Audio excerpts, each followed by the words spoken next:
ಎಲ್ಲರಿಗೂ price lord, ನಮಸ್ಕಾರಗಳು.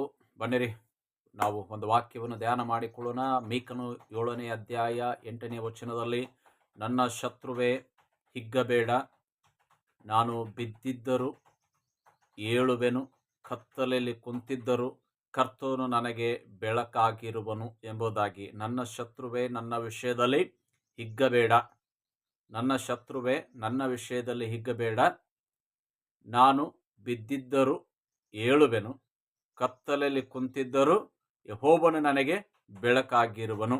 ಈ ದಿನಗಳಲ್ಲಿ ಅನೇಕರು ಏನಾಡ್ತಾರೆ ಅಂತಂದ್ರೆ, ಕೆಲವರ ವಿಷಯದಲ್ಲಿ ಹಿಗ್ಗುತ್ತಾರ. ಅವರವರ ಜೊತೆಯಲ್ಲಿರುವಾಗ ಬಹಳ ಸಂತೋಷ, ಪ್ರೀತಿ, ಐಕ್ಯತೆ, ಅನ್ಯೋನ್ಯತೆಯಲ್ಲಿ ಇರ್ತಾರೆ. ಆದರೆ ಅವರ ಮಧ್ಯದಲ್ಲಿ ವೈಮನಸ್ಸು ಬಂದಂತ ಸಂದರ್ಭದಲ್ಲಿ ಏನ್ ಮಾಡ್ತಾರ ಅಂತ ಹಿಗ್ಗುತ್ತಾರ. ಅವನು ಹೀಗಾದ, ಅವಳು ಹೀಗಾದಳು ಎಂಬುದಾಗಿ ಅವರ ವಿಷಯದಲ್ಲಿ ಹಿಗ್ಗುವುದನ್ನು ನಾವು ನೋಡುವಂತವರಾಗಿದ್ದೇವೆ. ಅದು ಎಷ್ಟು ದಿನ ಅದು ದೇವರ ಮಕ್ಕಳಿಗೆ, ಅಂದರೆ ಕ್ರಿಸ್ತನನ್ನು ಹಿಂಬಾಲಿಸುವಂತ ಮಕ್ಕಳಿಗೆ ಕೇವಲ ಕ್ಷಣಿಕ ಮಾತ್ರ. ಅವ್ರು ಎಲ್ಲಿ ತನಕ ಹಿಗ್ಬೋದಂತಂದ್ರ ಅವರು ಎದ್ದು ನಿಲ್ಲುವ ತನಕ ಮಾತ್ರ ಹಿಗ್ಬಹುದು. ಕೆಲವು ಸಾರಿ ಏನ್ ಮಾಡ್ತಾರ ಅಂತಂದ್ರೆ ಅವರನ್ನ ಕುಗ್ಗಿಸ್ತಾರ. ಅವರನ್ನ ಮಾತಿನಲ್ಲಿ ಚುಚ್ಚಿ ಚುಚ್ಚಿ ಚುಚ್ಚಿ ಮಾತಾಡಿ, ಅಥವಾ ಅವರ ನೋಟದಲ್ಲಿ, ಅವರನ್ನು ನೋಡುವಂತ ದೃಷ್ಟಿಯಲ್ಲಿ ಅವ್ರನ್ನೇನ್ ಮಾಡ್ತಾರೆ, ಹೀಯಾಳಿಸಿ ಮಾತಾಡ್ತಾರೆ. ಆದರೆ ಕ್ರಿಸ್ತನನ್ನು ನಂಬಿದ ಮಕ್ಕಳು ಚಿಂತೆ ಮಾಡುವಂತ ಅವಶ್ಯಕತೆ ಇಲ್ಲ. ಮೀಕ ಪ್ರವಾದಿಯಲ್ಲಿ ಸ್ಪಷ್ಟವಾಗಿ ಹೇಳ್ತಾ ಇದ್ದಾನ, ನನ್ನ ಶತ್ರುವೇ ನನ್ನ ವಿಷಯದಲ್ಲಿ ಹಿಗ್ಗಬೇಡ. ಇವತ್ತೇನು ನಿಮ್ಮ ವಿಷಯದಲ್ಲಿ ಇವತ್ತು ಎಷ್ಟು ಜನ ಹಿಗ್ಗುತ್ತಾ ಇದ್ದಾರಲ್ಲ, ನೀವು ಕ್ರಿಸ್ತನನ್ನು ನಂಬಿದ ಮೇಲೆ ಅಥವಾ ನೀವು ಅವರನ್ನು ಬಿಟ್ಟು ದೂರವಾದ ಮೇಲೆ ನಿಮ್ಮ ವಿಷಯದಲ್ಲಿ ಎಷ್ಟು ಜನ ನಿಮ್ಮ ವಿಷಯದಲ್ಲಿ ಹಿಗ್ಗುತ್ತಾ ಇದ್ದಾರಲ್ಲ, ಅವರಿಗೆ ಒಂದು ದಿನ ಬರುತ್ತಾ, ಒಂದು ಟೈಮ್ ಬರುತ್ತಾ, ಒಂದು ಸಮಯ ಬರುತ್ತಾ, ಅವರು ನಿಮ್ಮ ವಿಷಯದಲ್ಲಿ ಹಿಗ್ಗದ ರೀತಿಯಲ್ಲಿ ನೀವು ಬಿತ್ತಿದ್ದರೂ ಏಳುವಾಗ, ಕರ್ತನು ನಿಮಗೆ ಬೆಳಕಾದಾಗ ಅವರಿಗೆ ಆಶ್ಚರ್ಯಕರವಾದ ರೀತಿಯಲ್ಲಿ ನೀವು ಕಾಣಿಸುವುದು ಸಹ ಸತ್ಯ. ಯಾಕೆ ನಾನು ಹೇಳ್ತಾ ಇದ್ದೀನಿ ಅಂತಂದ್ರೆ, ಇವತ್ತು ಅನೇಕರು ಏನ್ ಮಾಡ್ತಾ ಇದ್ದಾರೆ ಅಂತಂದ್ರೆ, ತಮಗೆ ಅನುಕೂಲವಾದ ರೀತಿಯಲ್ಲಿ ಜನರನ್ನು ಉಪಯೋಗ ಮಾಡಿಕೊಳ್ಳುತ್ತಾರ. ತಮಗೆ ಅವಶ್ಯಕತೆಗಳಿದ್ದಾಗ ಜನರ ಬಳಿಗೆ ಹೋಗ್ತಾರ. ಅವರ ಅವಶ್ಯಕತೆ ಮುಗಿದ ಮೇಲೆ ಅವ್ರೇನ್ ಮಾಡ್ತಾರ, ಅವರನ್ನ ತಳ್ತಾರ, ಅವ್ರ ನೋಡಿ ಹಿಗ್ಗುತ್ತಾರ. ಹೆಂಗಾದ್ರು ನೋಡು, ಇವ್ರು ಹಿಂಗಿದ್ರು, ಇವ್ರು ಯೇಸು ಸ್ವಾಮಿ ನಂಬಿದ ಮೇಲೆ ಹಿಂಗಾದ್ರೆ, ಇವ್ರ ಕಷ್ಟಕ್ಕೆ ಒಳಪಟ್ರು, ಇವ್ರ ರೋಗ ಅದ ನೋಡು, ಇವರಿಗೆ ಚಿಂತೆ ಅದ ನೋಡು, ಇವ್ರಿಗೆ ಕಷ್ಟ ಅದ ನೋಡು ಅಂತೇಳಿ ನಿಮ್ಮ ವಿಷಯದಲ್ಲಿ ಹಿಗ್ಗುತ್ತಾರ. ಹಿಗ್ಗುವಾಗ ಕುಂದಿ ಹೋಗಬೇಡ ಮನುಷ್ಯನೇ. ನೀನು ಅವ್ರು ಹಿಗ್ಗುವಾಗ ಕುಂದಿ ಹೋಗಬೇಡ. ಅವರು ನಿನ್ನನ್ನು ಹೀಯಾಳಿಸುವಾಗ ಸೋತ್ ಹೋಗಬೇಡ.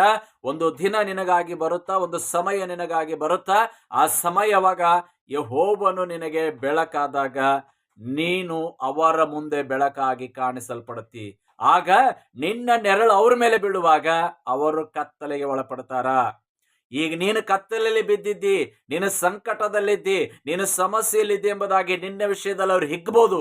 ಆದರೆ ಯೆಹೋವನು ನಿನಗೆ ಬೆಳಕಾದಾಗ, ಸೃಷ್ಟಿಕರ್ತನು ನಿನಗೆ ಬೆಳಕಾಗ್ತಾನ. ಆ ಸಮಯ ಬರುತ್ತ, ಆ ದಿನ ಬರುತ್ತ, ಆ ಗಳಿಗೆ ಬರುತ್ತ, ಆ ವರ್ಷ ಬರುತ್ತ. ಆ ವರ್ಷದ ತನಕ, ಆ ಸಮಯದ ತನಕ ಕುಗ್ಗಿ ಹೋಗದಂತೆ, ಬಿದ್ದು ಹೋಗದಂತೆ ನಿನ್ನನ್ನೇ ನೀನು ಭದ್ರವಾಗಿ ಕಾಪಾಡಿಕೊ. ನಿನ್ನನ್ನೇನು ಸುಬದ್ಧವಾದ ರೀತಿಯಲ್ಲಿ ಕ್ರಿಸ್ತನ ಹೆಜ್ಜೆ ಆಡಿನಲ್ಲಿ ನಿಂತುಕೋ. ಒಂದು ಸಮಯ ಬರುತ್ತ, ಆ ಸಮಯ ಬರುವಾಗ ನಿನ್ನ ನೆರಳಿನ ಅಡಿಯಲ್ಲಿ ಮತ್ತೆ ಅವರು ಬರ್ತಾರ. ಇದು ಸತ್ಯ. ದೇವರು ಹೇಳ್ತಾ ಇದ್ದಾನೆ, ನಾನು ನಿನಗೆ ಬೆಳಕಾಗ್ತೀನಿ, ನಾನ್ ನಿನಗೆ ಬೆಳಕಾಗ್ತೀನಿ. ಕುಂದು ಹೋಗ್ಬೇಡ ಮಗನೇ, ಬಿದ್ದು ಹೋಗ್ಬೇಡ ಮಗಳೇ, ಸೋತು ಹೋಗ್ಬೇಡ ಮಗಳೇ. ಶತ್ರುವನ್ನು ನೋಡಿ ಭಯ ಪಡಬೇಡ, ನಿನ್ನ ವಿರೋಧಿಗಳನ್ನು ನೋಡಿ ಅಂಜಬೇಡ. ಕ್ಷಣಕ್ಕೆ ಮಾತ್ರ ಅವರು ಭಯಪಡಿಸುವಂಥದ್ದು ಕ್ಷಣಿಕ ಮಾತ್ರ, ಸ್ವಲ್ಪ ದಿನ ಮಾತ್ರ. ಯಾಕೆ ಚಿಂತೆ ಮಾಡಕತ್ತೀರಿ? ಸ್ವಲ್ಪ ದಿನ, ನಿನ್ ಟೈಮ್ ಬರುತ್ತ, ನಿನ್ ಸಮಯ ಬರುತ್ತ. ಯೆಹೋವನು ನಿನಗೆ ಬೆಳಕಾದಾಗ, ಯೆಹೋವನು ನಿನಗೆ ಬೆಳಕಾಗಿ ನಿಂತಾಗ, ನಿನ್ ಬೆಳಕು ಅವ್ರ ಮೇಲೆ ಬೀಳುವಾಗ ನಿನ್ನ ನೆರಳಿನ ಅಡಿಯಲ್ಲಿ ಅವರು ಬಂದು ನಿಲ್ಲುವಂಥದ್ದು ಸತ್ಯ. ಯೆಹೋವನನ್ನು ಬಿಡಬೇಡ, ದೇವರನ್ನು ಬಿಡಬೇಡ, ಸೃಷ್ಟಿಕರ್ತನನ್ನು ಬಿಡಬೇಡ, ಮನುಷ್ಯರನ್ನು ಬಿಟ್ಟು ಬಿಡು, ಈ ಲೋಕ ಬಿಟ್ಟು ಬಿಡು. ಈ ಲೋಕ ಶಾಶ್ವತವಲ್ಲ, ಈ ಲೋಕದ ಆಸ್ತಿ ಅಂತಸ್ತು ಶಾಶ್ವತವಲ್ಲ, ಈ ಲೋಕದ ಸ್ಥಾನ ಮಾನ ಯಾವುದು ಶಾಶ್ವತವಲ್ಲ. ಒಂದೇ ಶಾಶ್ವತ, ಯೆಹೋವನು ಶಾಶ್ವತ. ಆತ ನಿನ್ನ ಜೀವಿತದಲ್ಲಿ ಬರುವಾಗ ನಿನ್ನ ಕತ್ತಲು ಹೋಗಿ ಬೆಳಕು ಬರುತ್ತ. ಆಗ ನಿನ್ನ ಶತ್ರು ನಿನ್ನನ್ನು ನೋಡುವಾಗ ಗಪ್ಚುಪ್ ನಿನ್ನ ಬಳಿಯಲ್ಲಿ ಬಂದು ಆಶ್ರಯವನ್ನು ಬೇಡುತ್ತಾನೆ. ಆ ಸಮಯ ಬರುತ್ತ, ಆ ಸಮಯ ಬರುವ ತನಕ ಕಾಯಿ, ಆ ದಿನ ಬರುವ ತನಕ ವೇಟ್ ಮಾಡು. ಆಗ ನೀನು ಆಶೀರ್ವಾದದ ನಿಧಿ ಆಗ್ತಿ. ದೇವರು ಹೇಳಿದನ, ನಿನ್ನ ಜೀವಿತದಲ್ಲಿ ಬರುವಾಗ ನೀನು ಆಶೀರ್ವಾದದ ನಿಧಿ ಆಗ್ತೀನಿ ಎಂಬುದಾಗಿ. ಹಾಗಾದರೆ ಚಿಂತೆ ಮಾಡಬೇಡ, ಭಯ ಪಡಬೇಡ, ಕ್ರಿಸ್ತನನ್ನು ಹಿಂಬಾಲಿಸು, ಸೃಷ್ಟಿಕರ್ತನ ಮೇಲೆ ನಂಬಿಕೆ ಇಡು, ಭಯ ಪಡದೆ ಧೈರ್ಯವಾಗಿ ಮುಂದೆ ಸಾಗು. ದೇವರು ನಿನ್ನನ್ನು ಆಶೀರ್ವಾದ ಮಾಡುತ್ತಾನೆ. ಆಮೇನ್, ಆಮೇನ್.